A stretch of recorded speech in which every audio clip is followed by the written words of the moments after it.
Hey everybody, welcome back to the Jodo Cast, the place for Star Wars games. Uh, Fantasy Flight decided today would be a good day to dump a whole bunch of new info about their upcoming trading card game, Star Wars Unlimited, and we've sorted and we've accumulated and analyzed all of that info, and we're going to talk about it right now. We got a huge document full of words, I guess. I can't think of anything more exciting. There's not Notes. formulas, and it's all highly researched. Anyway, we're talking about Unlimited because we learn more. And Leo is the head of the card game division, so he's going to be walking Kurt and I through everything we need to know about Star Wars Unlimited. I don't know why I keep wanting to call it Disney Unlimited. That's like the next step. They expand it. Lorcana and Star Wars Unlimited will have like crossover Merge into events, one. and then they'll have like the Marvel card game that they're all interchangeable. Marvel Champions has its crossover. Well, you used to play Destiny. You know card games. You did play Destiny. I've heard didn't of you? card games. We have different ideas of what defines a card game. Well, fair enough. I mean, so speaking of Destiny, that's kind of one thing during their presentation today that Fantasy Flight wanted to make clear to everybody is this is not going to be another Destiny. You know, for that's one thing I think has been interesting. Since they announced the game, they seem like they've been very candid in understanding that people were not happy with all the production issues that happened during Destiny's initial run, and then the way it was sort of unceremoniously ended, things like that. And they're like, it's over. Yeah. Bye. Yeah, it seems like they're really trying to make up for it and for their reputation, kind of. So yeah, I mean, they've said, they've learned from their past mistakes. There's not going to be any gimmicks with this game. So there shouldn't be anything to get in the way of production, like the dice. That's one thing that they also admitted is, the keeping up with production of the dice just was not sustainable. They said they want this to be a new era of transparency. They should have just made Destiny a digital game. Would work great as a digital product. honestly, yeah, it would have, but again, I'm sure there's some kind of licensing bullshit that says they can't do that. But they said they've got more people dedicated to this game, than they've ever had before. So there's more manpower, more effort going into making this game a success than anything else Fantasy Flight's done up to this point. Yeah, that's pretty. That's something they mentioned in the original press announcement, but I guess I want to say the info that's new from today came from an article on their website, sort of announcing the game that's already been announced, and then they had a little trailer that was mostly just art and pictures of cards from the game, and then they had a live stream with two of the developers and a guy from Organized Play talking about their philosophies behind the game and answering or clearing some things up. Mm-hmm. Is that right? Yep. One of the things they tried to clear up a little bit is, and it's a question a lot of people said, why a TCG? Why not an LCG? And then Mr. Krabs showed up and he goes, because money. Well, yes. But they do have a point in that the LCG model doesn't work with real great with limited formats, meaning like draft and sealed. And what is a can you just explain what each of those is? I have a pretty good idea of how a draft works, and those both sound similar to me. Explain what a draft is and what a sealed is. Okay, so the way they'll work is, okay, so the game is going to come with booster packs, and in each pack you've Uh-huh. got, whatever number of cards. Um, Okay. so you'll, depending on the number of cards and this, like the final size of the decks that you're going to be building for this game, is going to depend on how many packs you're going to need. But like with a draft, you'll get together in a group of about 6 players or so to make a pod. Um, Like whales? yes, yes, because like depending on how many players there are at an event, you'll you'll You, you'll split up into smaller pods for your drafting, because everyone's going to open a pack. You look at the cards in your pack, you choose one card, you keep that card, you pass everything else from the pack to the guy next to you. uh-huh. And then the guy, so I pass my cards to the left, the guy to the right of me hands me his cards, I look through what he has, then I get to pick one card. And then that Right. that just keeps going on until, all the cards from that pack are gone. You open another pack and start the process over again until all your packs have been opened and gone through. And then the cards you've drafted is what you use to make your deck. which is kind Okay, of so fun. I've it done it is, before. And it's a neat format, you know. yeah. So how is that different from, so is sealed the same thing except you're not doing the little draft Yep, you just thing? you just open your like 5 or 6 packs of cards, and then you build a Okay. deck from that. I was wondering what, because I'm like, well, draft is like, I mean, it's sealed. It's not like you get to see those cards beforehand. But But you have like the passing mechanic, right. and so there's a little strategy, which is kind of fun. Yeah, yeah. I mean, there's strategy because Well, there's I, also, I would imagine, like, well, this card is good for the deck based on all the other cards I've grabbed, but I really want to grab this one because it's gonna be worth more on the aftermarket, yeah. or I mean, it's there's prettier. yeah, You don't want there's someone else to get it. yeah, there's some people who just rare draft. They sometimes just a card that's valuable comes up and they grab it that instead of going for the win.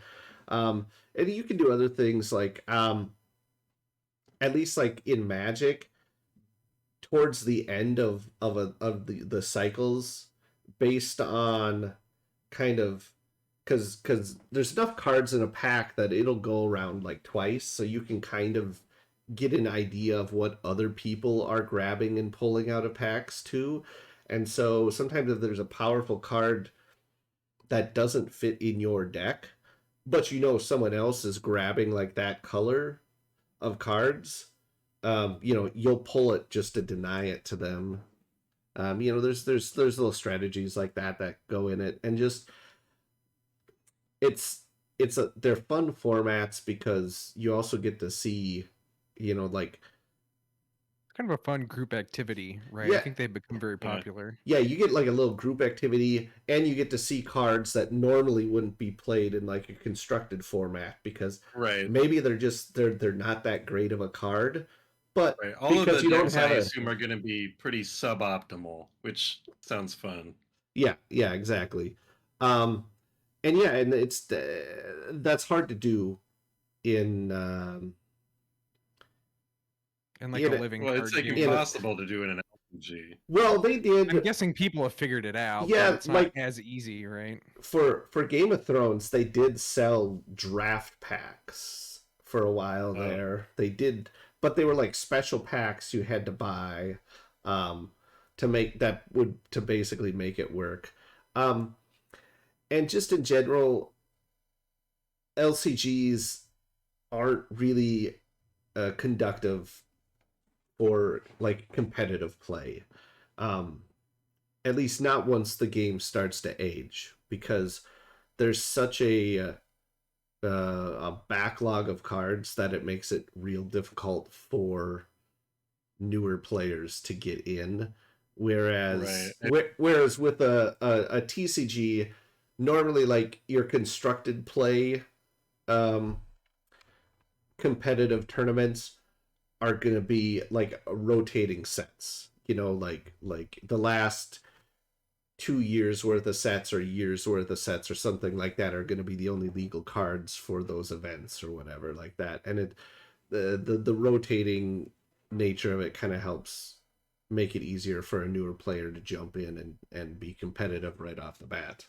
Yeah, that's sort of what happened with my favorite card game, Doomtown Reloaded, which is a an LCG. If they don't, it's a I don't know what they call it because LCG's Fantasy Flight, but whatever. It's like that. It's not a collectible game, and they recently like sort of rebooted the game to make it easier for new people to get in. Mm-hmm. But I mean, and they ended up doing that with like they did that at one point with Game of Thrones, where they were like, "We're gonna do Game of Thrones second edition just because there's so much shit out there that new people can't get into it competitively." Or that was one right, of I don't their know why you one couldn't of their always. reasons for redoing it, but I don't know why in those games you can't just say, well, only the you know these products are legal. Like the old stuff, don't worry about it. and they did propose doing some of that. They planned on doing that with the Game of Thrones second edition. Um, but I think COVID and other stuff ended up getting in the way before they were ever able to get far enough along in the production of it. And then by then they were just all like, we're just not going to support it competitively anymore. Um, so yeah, as I did one of the things I was excited or they talked on the stream that GameGenic, their sister studio, if you're not familiar, GameGenic is now the Asmodee company that makes sleeves and other accessories like deck boxes and playmats. They said that they're going to be making a whole bunch of Star Wars Unlimited stuff for when this game launches, which That's good. hopefully is cool. In the past, their art sleeves, because I have a bunch of the Star Wars art sleeves, not really. This is back when Fantasy Flight was making them, but it's the same production, really. They kind of sucked. I liked them because of the Star Wars art, but the sleeves that came with the deck building game I thought were much better than those old ones. But also, somebody told me that his started to like fall apart, so I don't know. Hmm. In any case, hopefully if they're doing cool Star Wars art sleeves, they're of a higher quality than past Fantasy Flight art sleeves. yeah, those ones were too slick for my taste. Yeah, It's they're Um, nice to very have those glossy. accessories like ready to go as close to launch as possible, and that'll just feed even more sales. So that's smart. mhm. Right. I mean, I want a cool Star Wars Unlimited playmat and uh deck box or something or whatever they have. I'm sure I'll get some sleeves.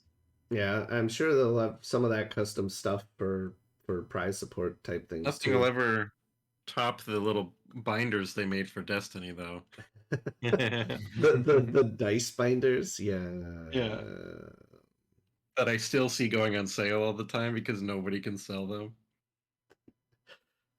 Now, as far as the game goes itself, they've said they want the game it's a fast-paced strategic game. And they said you're supposed to be able to get a couple game or multiple games done in like an hour play session or whatever. Um, I dig.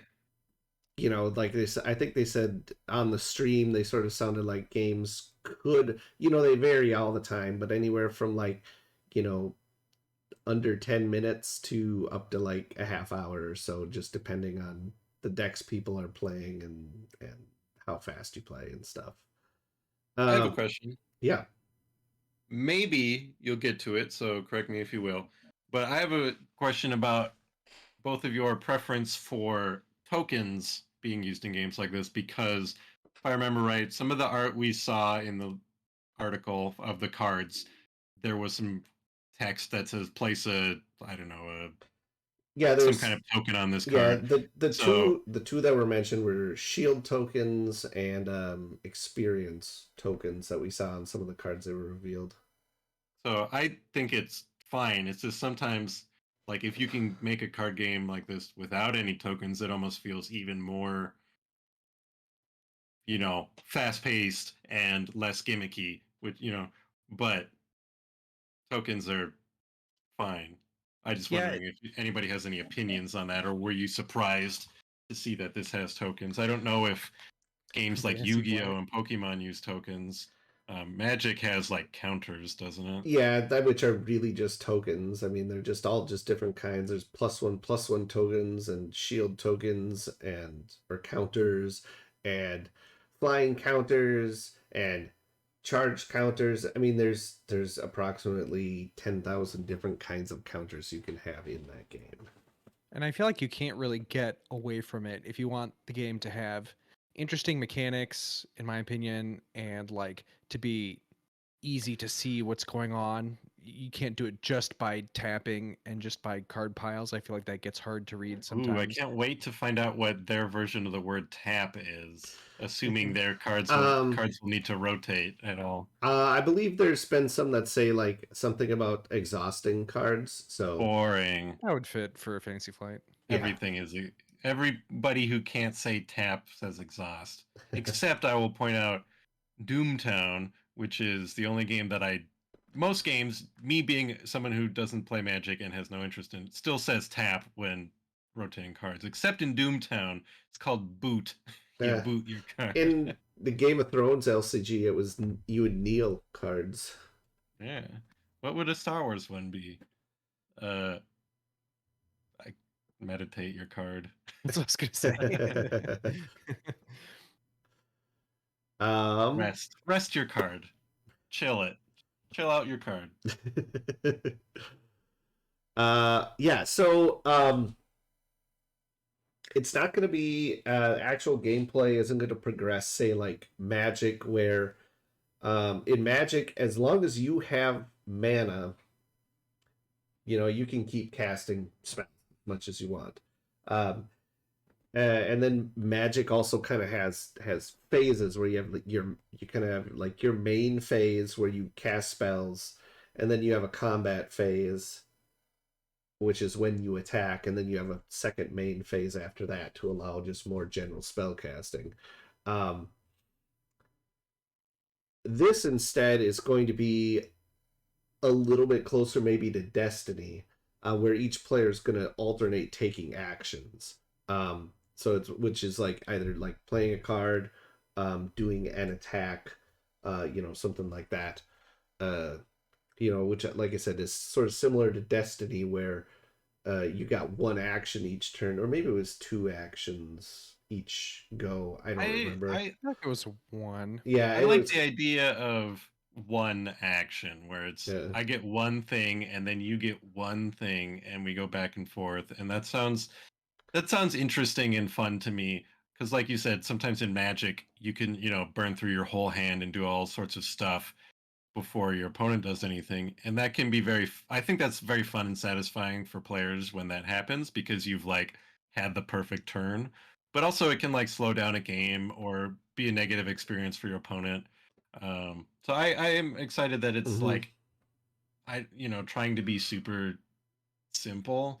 Like, I keep thinking of Keyforge, which was the game that I played like semi most recently, because I played that with Evan at Mm-hmm. Adepticon, and I'm like, oh, this is such like a fun, like the mechanics of it are so like that one. You just take as many actions as you want on a turn, but you're just limited to one of your three factions, which is, I don't know, I thought that Yeah. was very interesting. But even still, you can have long turns in that game, and I like games with short turns, and this Yeah. sounds Yeah. Yeah, Yeah. I think it cool. sounds it's. fun to me. It's fast. There's also like a lot of tension there of like, okay, I can do my one thing, but I can't do the next Yeah, part I need to do. Is something gonna mess with it?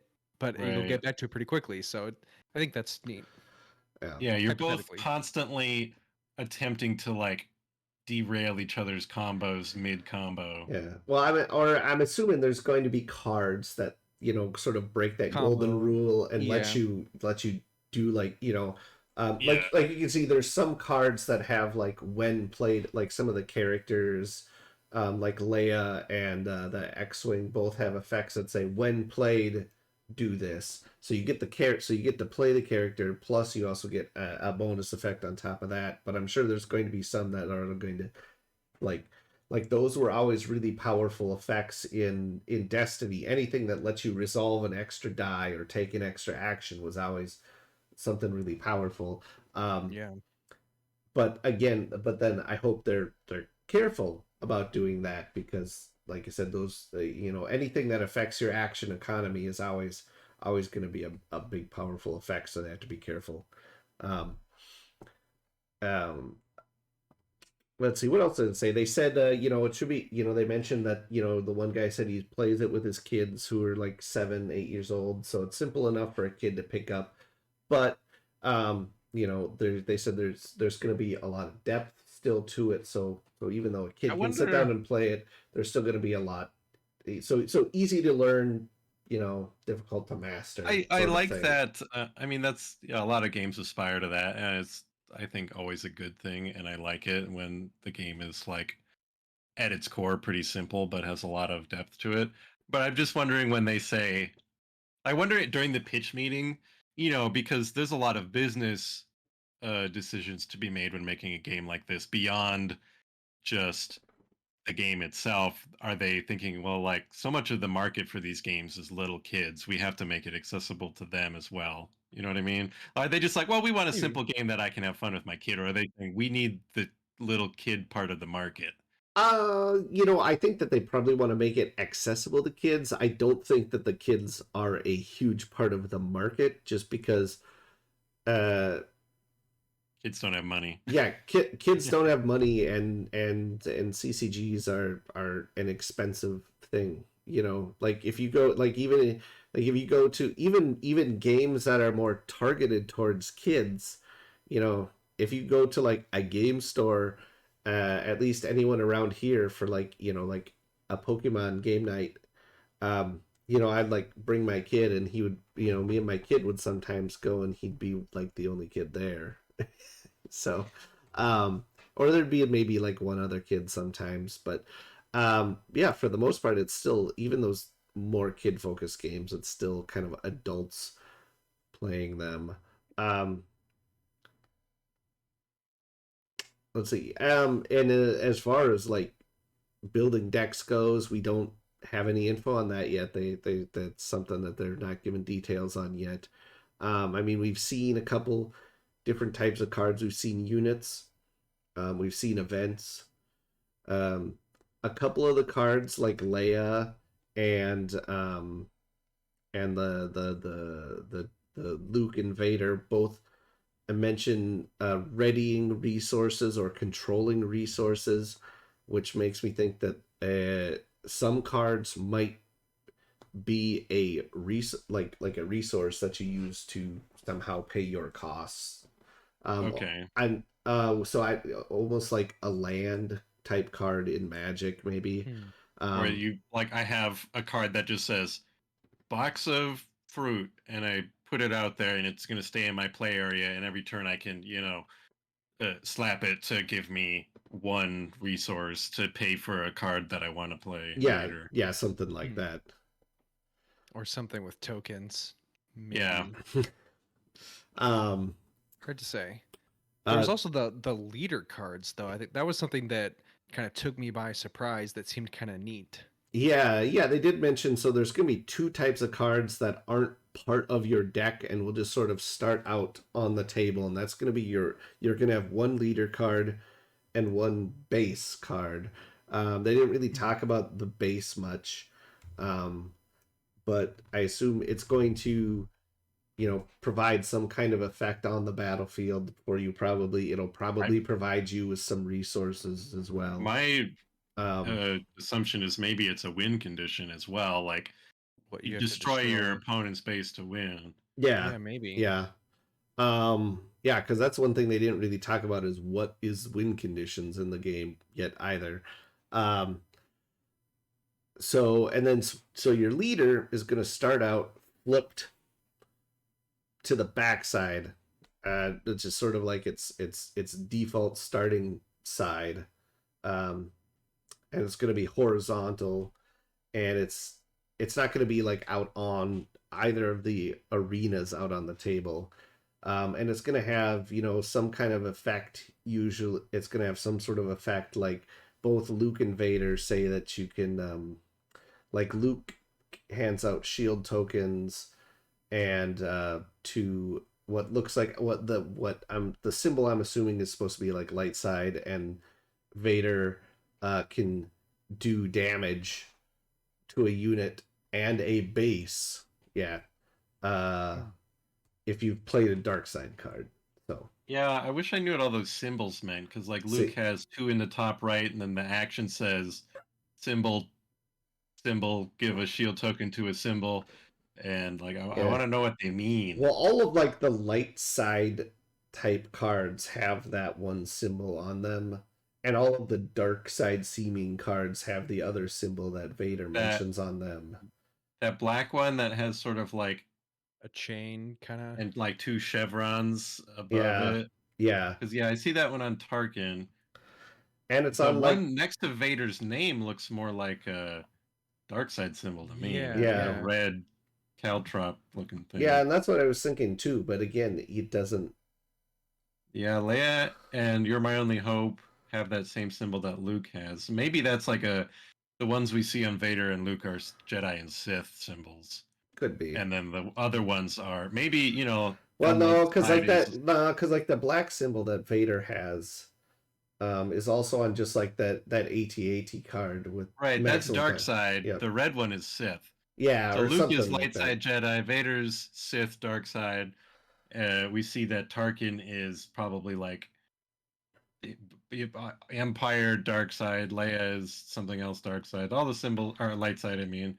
So it looks like all the symbols along the edge are probably something to do with uh affiliations of various degrees. Yeah, in some way. It's just interesting that they're new symbols instead of classic Star Wars. Like usually you'd see the Rebel Phoenix and the I Imperial would thing, you know? I would imagine that's because, as we'll talk about in a little bit, this and everything from every Star Wars will be in this game. So you don't want to give them a rebel symbol if you're going to have, someone from the High Republic or whatever. You know what I Yeah, mean? yeah, but at the same time, I mean, like there's existing symbols that symbolize dark side and light side. Yeah, but they wanted their symbol guy They to. wanted their own. Yeah, Eh. they had a guy who was contracted as like the icon guy, and he needed some work to do. Yeah. Maybe the symbol's ready before they got like the Star Wars okay, and so they were like ready for this to be a generic game. It's called um, Unlimited. yeah, so they both, at any rate, the backside of both leaders, they have also an epic action that they can take, um, that will let you, at some point later on in the game, will let you flip them over to their character side, and then you'll be able to put them out in play in the arena as an actual unit out there. Um, and from what they've said in general and what we've seen of the few cards we've seen, they are definitely far more powerful than any of the other units. Um, and basically the leader that you choose is going to uh,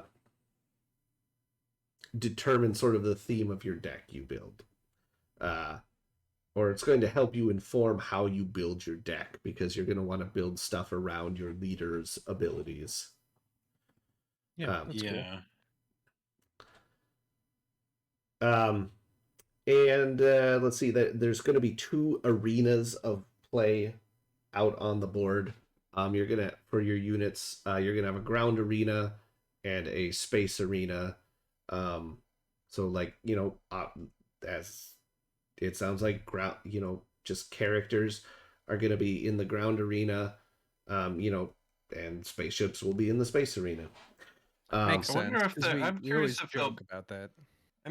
there'll be any, like, some things could do both, like an X-wing could contribute to a ground uh-huh. fight. Is there gonna be like a atmospheric battle event that lets you can have your ships contribute to a battle on the ground or something like that? Who knows? I mean, Maybe. I Or mean, maybe they would do it just through the effects. Like the X-Wing is a space unit, but it seems like it's when played ability would trigger for anything. So it's like, okay, it kind of helped out the ground battle, even though that's Oh, not really what yeah, it's doing. You know what I mean? oh, it I don't gives know. experience tokens. Yeah.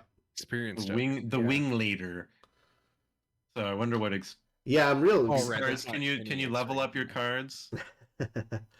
And we haven't seen anything that does that yet, but who knows? Maybe experience just allows you to modify various stats rather than like leveling up their damage or their defense. So you can like use it for either. I don't know. hmm.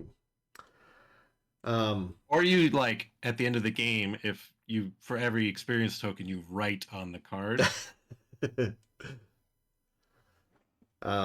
hard to yeah. say. So it's going to be, and I think that they sort of mentioned this in their original announcements also, but they reiterated that gameplay was designed for from the very beginning they designed it with both like competitive 1v1 and also multiplayer matches. Right from the very beginning they wanted to um, you know let people have that option. um, there's going to be 252 cards in this first set that's coming out. That's set's called Spark of Rebellion, by the way. Um, but as that should we should say 252 mechanically distinct cards. Um, there's going to be multiple versions of every card in the set because they're going to have alt art cards, cards with different borders, different foil treatments, whatever. They're going to have little. They're going to have chase versions of every card in the set. So.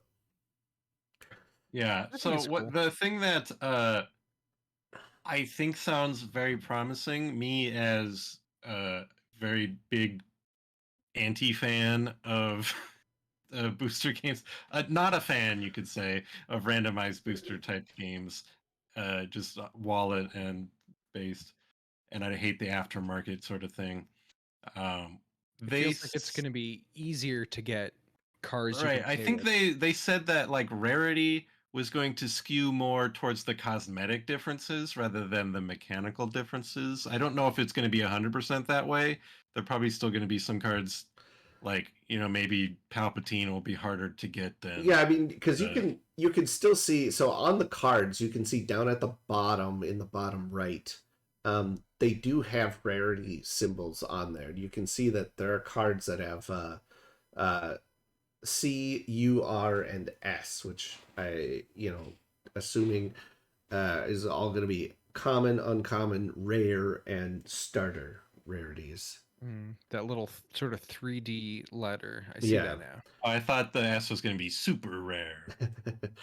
I mean, maybe it is, but I'm guessing it's gonna be because two of them are the Luke and the Vader leaders, and you need a leader for a deck. I'm Right. guessing that those are gonna be like the two you get just in a Yeah. in like a starter deck thing.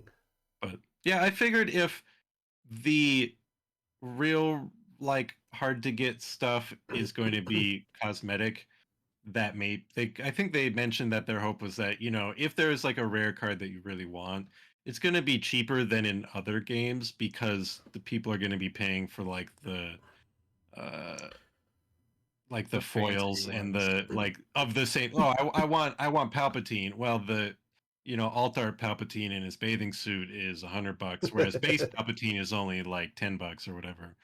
So hopefully that makes that seem less unappealing to me. Even though I also love alt arts and fancy stuff, but um, oh, I don't know.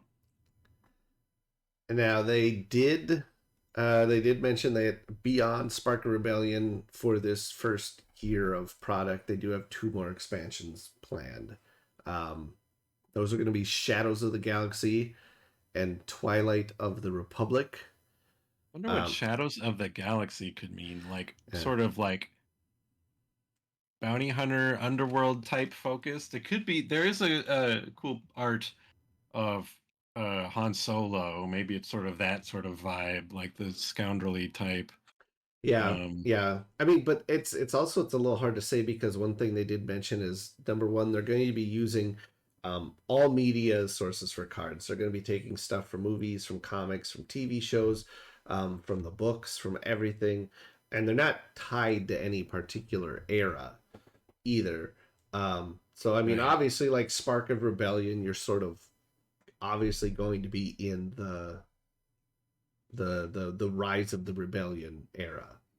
But there Um, might be some like other eras thrown in that 252 card set. Maybe it reminds me of the Star Wars miniatures boosters that had like named themes and like themed art, and sort of like the rarest things from those sets were based on those. Where it's like, oh, the bounty hunter set. Well, we've got the Empire bounty hunters, and the rarest ones are like the best versions of those characters. But we've also got Some people extra from stuff like too. the Old Republic and the Legacy era and prequels and stuff. Like it's always a mix of everything, with just like the rarest stuff being sort of the theme of the mhm, set. I don't know. Could be like that, which is could be cool. yeah, I'm also curious if there is any rules regarding like eras when you're building it. Can I have an army of like, I, Leia and Mace Windu and stuff, or they I mean they haven't said. I don't think there will be because I think in 'Cause it's that unlimited. well yeah. in the initial announcement they did mention that they don't want to limit people with deck building, which is why so you will be able to combine light side and dark side stuff in one deck. um, Okay. That makes me think then it probably won't be arrow locked either, which but is I think, probably good. but they did mention there is going to be some cards that like, you know, you will only be able to take this card like if your leader is light side or if your leader is dark Oh, side. So they might do the Makes same thing sense. with arrow too, where it's like you can only take this card if your leader is from the old republic or some shit like that.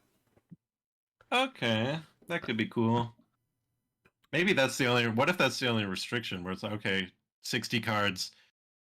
Every restriction of deck building, if any, will be listed on that card. Like you can only bring this card if such other card exists in your deck or whatever, and that's it.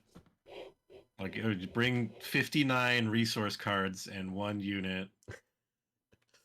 Um, well, I mean, the old Star Wars CCG didn't have any restrictions on like the number of a card you could bring in your deck, which is why, um, like old Premier competitive decks, a lot of those wound up being like 5 Vaders, and then like a, and then like 5 Vaders lightsabers, and then like the other 50 cards were all senses and altars.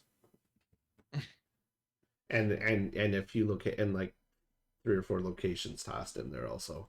Um, but yeah, I'm sure they'll have some kind of deck building restrictions on like the number of copies of cards, and I'm sure there's going to be some cards are considered unique and things like that. And Um, it could vary format to format too. Like maybe there will be special ones where you can only do certain eras or certain factions or something, right? Like even if it's only in the future, not from the start. oh yeah, I'm sure, Be and interesting. and I mean, and anybody, and I mean, just on your own, you can make people could just make their own formats like that just to say like a rebellion era only or something like that. There's nothing stopping people from doing that. So they did say that they one of the reasons they did a new art style was to try and mesh everything together, which seemed like a weird excuse because their previous art style wasn't like afraid of like having animated characters brought into that art style, like because they're gonna have people from the animated shows to comics, everything, and they just wanted an art style that would unify everything. The old art style did that. I'm not saying I don't like that. I actually quite like the new art style and what we've seen on here, but I'm just saying their excuse didn't make sense to me, I or reasoning, not an excuse. I'm kind of it depends on some of the stuff like like this Han Solo, like young Han Solo art. I kind of like that one. I like The that on a lot. Yeah. like the Princess Leia, like You're My Only Hope, what like that one I really liked.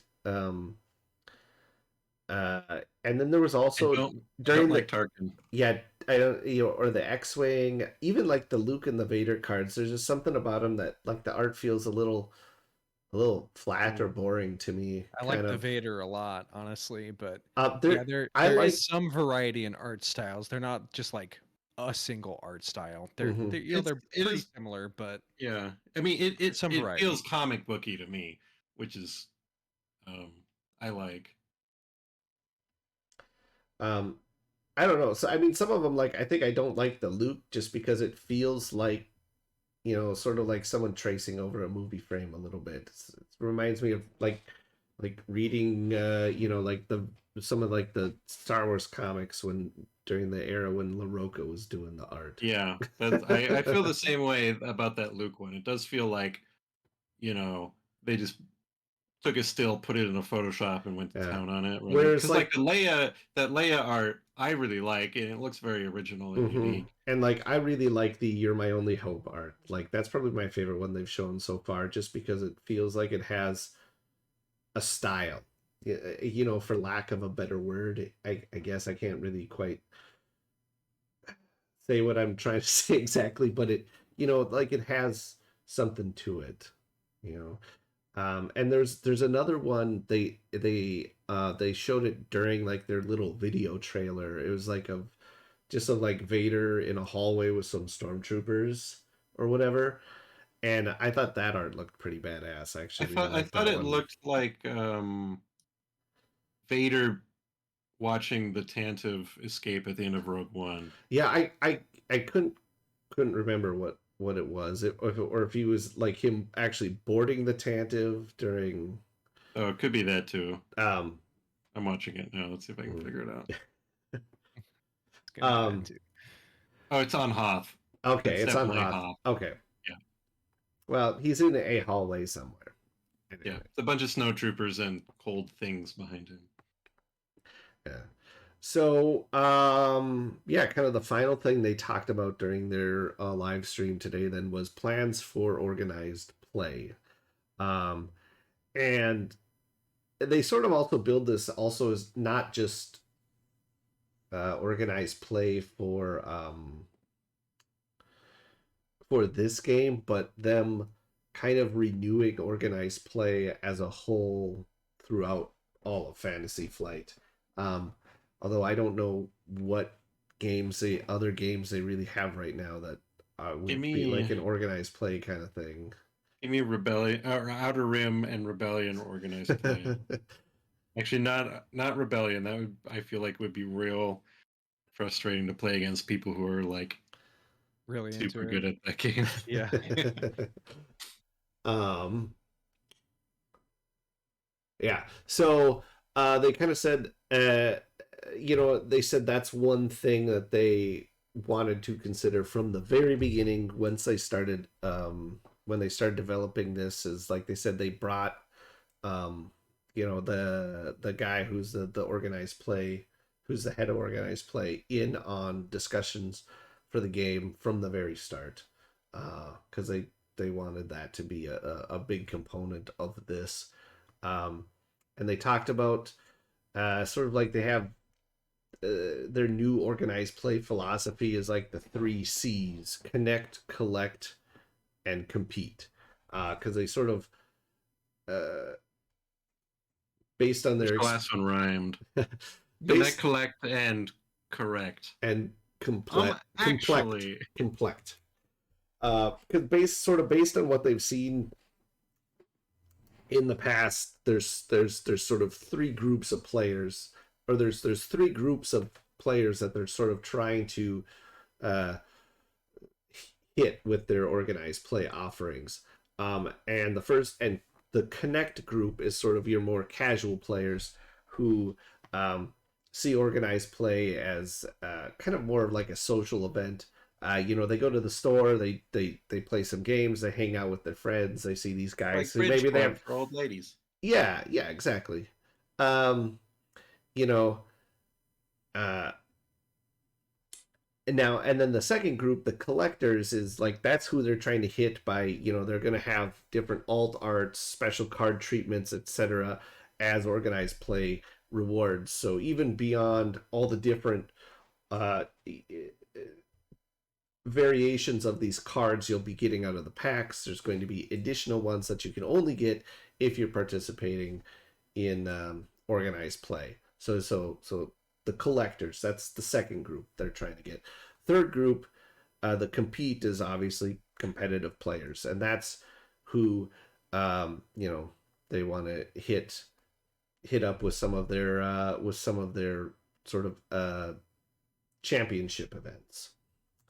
And so that brings us to, they did show off kind of they showed off a slide of sort of how organized play is going to work. They're going to have kind of a casual track and a competitive track. Kind of on your more casual track of competitive play, they're going to start out, they're going to be doing pre-release events.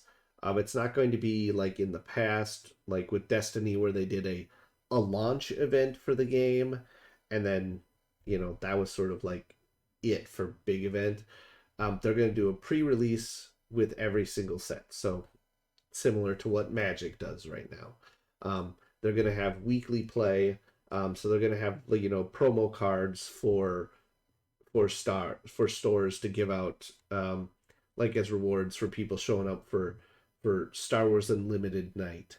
And it's just going to be like, you just show up and you play and you get the promos. You don't have to win games or anything like that.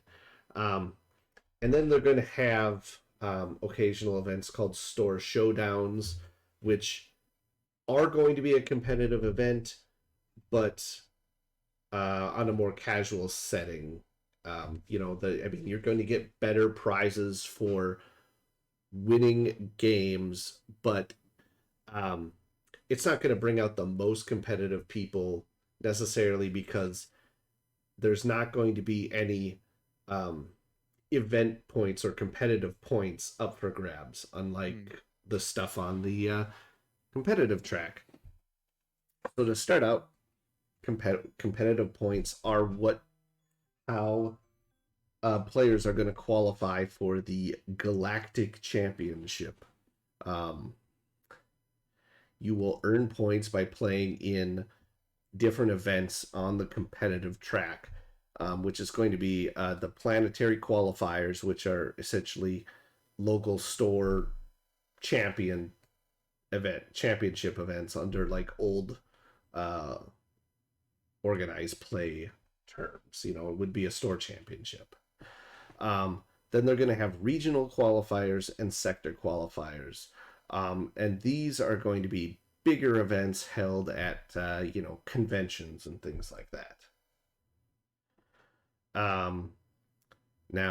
So competing in these and winning in these will help you earn competitive points.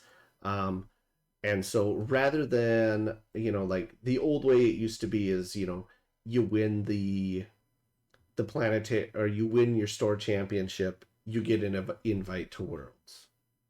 And nobody else gets anything other than, some promos and stuff. What it's going to be now is, everyone playing is going to earn some amount of these competitive points. The more you win, the more points you get. And they didn't quite go into specifics, but it sounds like once you hit a certain threshold of points, that will earn you an invite to the Galactic Championship. So, and maybe it might be like winning a big event, or might be doing okay at multiple events or something. Yeah, exactly. And they did say like, you'll be able to earn points like at different rates. Also, like the bigger events it will give out like more total points and things like that than say like a small like store qualifier would, planetary qualifier. And you will be creating an account on the Star Wars Unlimited website. The game's actually going to have its own dedicated website, which is a thing they've not done before with other games. It's going to have its own dedicated social media channels instead of sharing everything with just the generic Fantasy Flight accounts.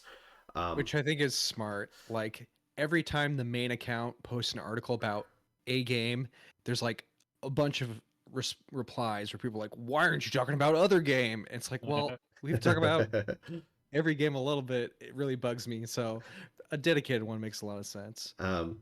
Yeah, and then so any points you earn will then be tied to your account on that website. So you'll be able to check it anytime, um, and it'll be the same. Whether you're playing at a tournament in your own little store or at a big convention or whatever. You'll be any points you earn are going to get registered to that account. So That sounds really good to me that they'll keep it like organized and centralized and like a little more verifiable. I mean, I'm sure some people will find it kind of annoying and it's kind of dependent on it actually working, but the fact that you'll be able to track that makes a lot of sense for this kind of system. yeah, I hope that they're dedicating the resources to that, because some of their web offerings in the past um, have not been the greatest. Like that X-Wing app, the official X-Wing list builder was a big pile of hot garbage. I never used it myself. I seem to remember hearing stories that, like, because I believe Keyforge had sort of a similar site where had sort of a similar thing where there was like an app where you would had like where people had to were for tournaments and stuff would have to register how many wins your deck got and stuff like that, so they could keep track of how many chains and stuff your deck was supposed to have or whatever. I don't even remember.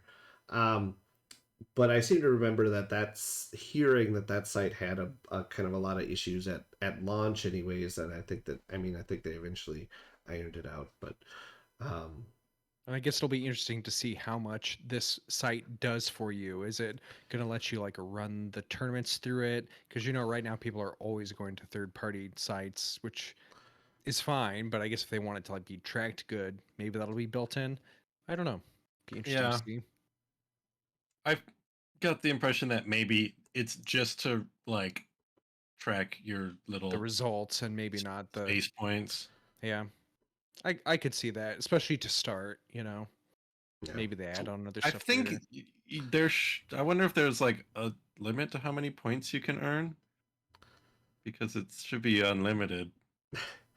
Well, I mean, as long as Are they? you keep going to events, I don't see why they would stop. Do they ever? Do they like reset seasonally or something? I would assume so. Yeah. Yeah, I would Because hope so. otherwise, like just somebody playing from day one, even if they were really bad, would eventually get enough to uh, go places. Yeah. No, I would assume that they reset seasonally. Um, maybe there'll be some sort of like legacy stat that tells you how many total points you've earned over your whole career or Sure. whatever. I That'd don't be know. cool just to see it, even if it doesn't matter. Yeah.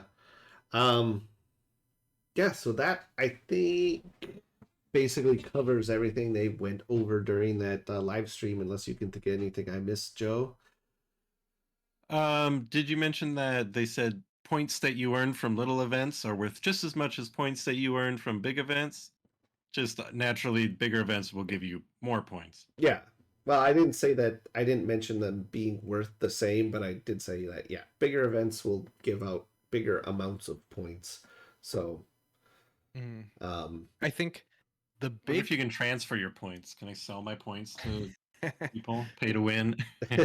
sell your whole account off like you pay and then let someone use it for worlds or whatever. I was gonna say the one huge thing you forgot to mention with this organized play stuff is with the three C's. It's C3OP, which I thought was very funny.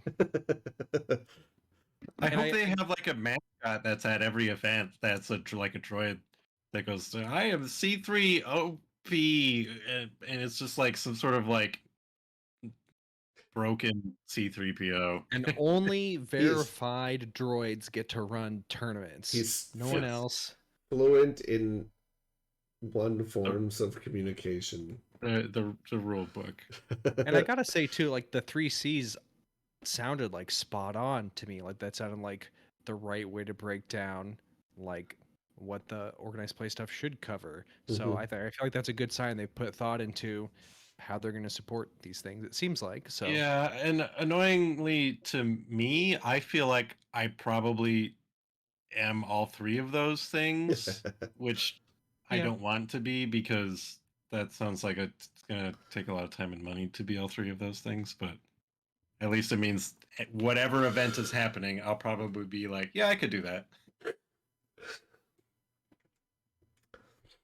um I think that's cool. I mean that all seems like good signs to me. Uh especially that they're announcing it this early, you know. Like they said themselves, it sounds like they're really investing a lot into this from the start and that sounds good. mhm. Yeah, I think like the basically the last thing they did in the stream though is they reiterated the game is going to launch globally in 2024. And they were like weirdly kept emphasizing the global part a lot. I see in your notes you are assuming that this means regionally we might get some like early stuff, like maybe just us American folk get it early, but globally it's 2024, right? That's not the impression. That's not what came to my mind. My mind was just they want to make sure everybody understands the opposite of what I just said, that everybody gets it, not just like Europe and America. I don't know, because they literally said they said globally, like he said it very emphatically like that 2024, and then he's all like I didn't emphasize it like there's not like he's all like it's not like I emphasized it like that for any reason or anything like that. Oh, I must have missed that Yeah. part. So yeah, I mean maybe they were December just 31st pre-release content. um I see what you mean. I Yeah, mean, and yeah. maybe that's what it's gonna be. Is they're gonna have like some sort of like launch event at the game center or something Do like they that. care about the games? Do they still work with the Games Center? It's like a competing company that poached Keyforge from them these days. I don't think they wanted Keyforge too badly. But um, I do think the important part about the global thing, at least from my perspective, is it kind of comes back to like the production issues thing again. You know, they have had a lot of issues with like, you know, Australia getting stuff like months and months late, or like Europe getting it late, or even the US occasionally getting it way late. And like if they get those issues kind of ironed out, I think that'll be big too for ensuring the success. Yeah, I mean, and in a game in a game like this, like a CCG type, it's I feel like getting that stuff right is a little bit more important, and that's part of the reason why Destiny just did not last is because they never were able to iron out those issues.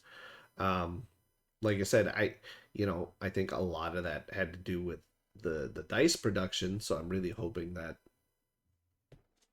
we won't see those same kind of Yeah. issues But this even for time. like But minis games, they've had that too, where like South America never got a certain ship for X-Wing or something, and it's like, wow, they just screwed it up that badly sometimes. So yeah. Hopefully easier to do with the card game though. yeah, and I'm sure most of what they're doing is just literally looking at successful products and being like, how can we do this most similarly to them without quite looking like we're copying their homework and maybe making our own little Fantasy Flight twist on it. But basically, why wouldn't we like try and model our product off these successful ones out there? Yeah. I wonder if since they're going to be doing so many different varieties of cards like already in the packs, if we aren't going to see higher quality promos in the OP stuff. Because Yeah, that because That was would be usually nice. OP stuff tended to be like, well, this is a cool alt art, but I can tell this was like printed on their in-house printer. Yeah, for sure. yeah. Yeah, I mean there was always a difference in quality between the OP prizes and the real cards. You could always tell. Um, You're gonna need them to not stand out in your deck. I mean, most people have sleeves, but they shouldn't be required either, right? you know Or maybe what? they will be. For competitive, they probably will be.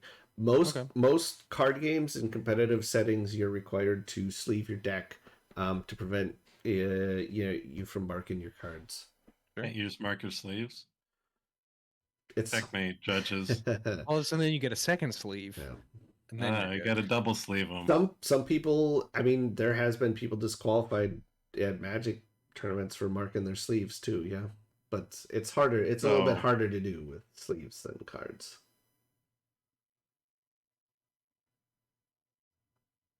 okay. So.